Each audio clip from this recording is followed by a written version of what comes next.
A man stands by the edge of a misty Swedish lake, tangled fishing line in hand. His breath curls in the chill air as he waits patiently for the eel to bite. But these creatures are elusive. In fact, no one has ever witnessed their birth or mating, even after centuries of obsession. What if the secret to understanding life itself hides in the slimy, shimmering mystery of the eel? Eels have teased thinkers for centuries. Aristotle himself called them born of mud.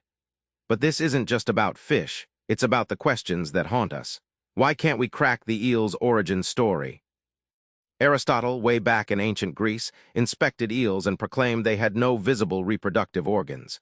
He assumed they just emerged from slime or mud. No eggs, no parents. This belief stuck for centuries, creating an enigma lasting millennia. That gap between what we see and what we assume bred endless frustration and fascination. Imagine chasing a creature that vanishes the moment you think you've got it pinned down, a shapeshifter of nature.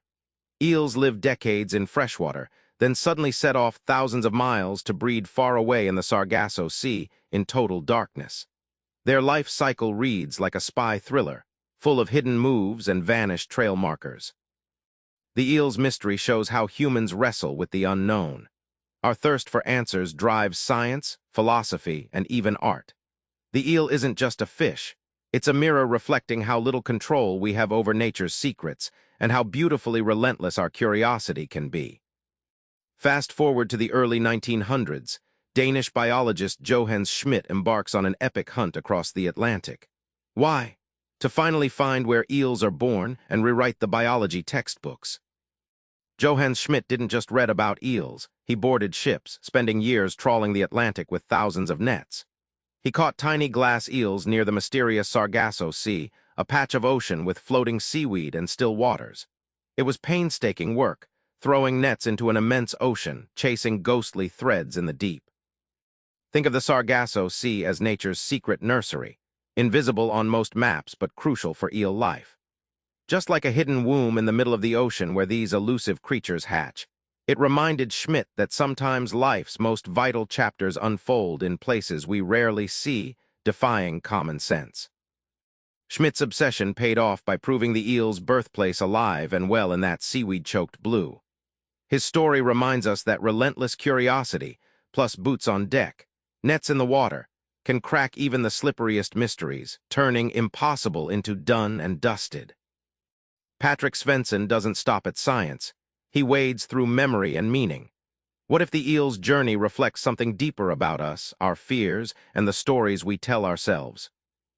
Svensson's own story weaves through the book, fishing eels as a boy alongside his dad on Swedish shores.